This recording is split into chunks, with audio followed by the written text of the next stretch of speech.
Yun, welcome back sa channel natin guys and magandang araw sa inyo lahat.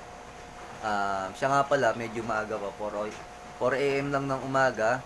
Bale, medyo maaga ang gumising kasi malayo yung pupunta natin. Meron akong gagawin sa Cavite, sa Amadeo. Pero doon ako dadaan sa Tagaytay kasi malapit lang yun guys. Tapos may papakita ko sa inyo yung view ng Taal Volcano.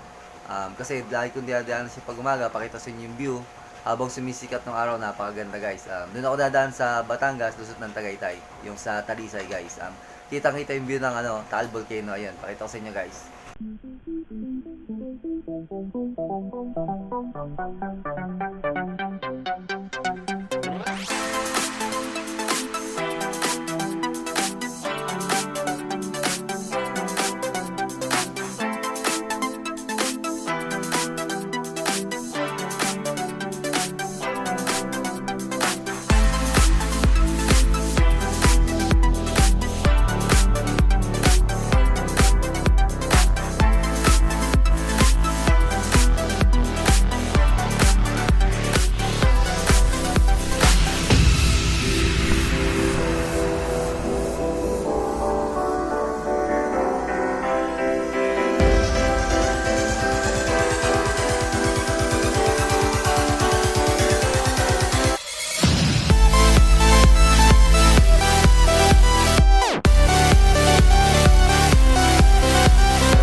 Yan guys, bale, yun yung view ng Tagaytay. Kita nyo, napakaganda niya habang sumisikat yung araw.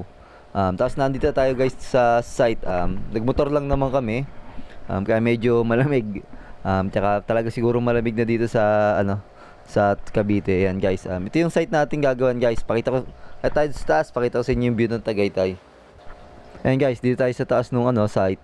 Yun yung Tagaytay. Kitang-kita yung Skyruns guys. Bali, halos katabi lang ng Tagaytay itong Amadeo. Halos magkadikit na bayan lang sila guys. Ayan. Tsaka halos boundary lang naman kasi itong aming paggagawan. Boundary nung Tagaytay tsaka ng Amadeo. Kaya malapit lang. Or pagka nandito kami sa rooftop, kitang-kita. Ayan guys. Maraming salamat po ulit sa inyong lahat. Tapos gagawin natin ng video yung gagawin namin dito para makita nyo yung yung kung ano yung ginawa namin na sa wiring itong project namin. Ayan. At maraming salamat po ulit sa inyong lahat guys, and sana po lagi kayong mag-iingat, then God bless po ulit.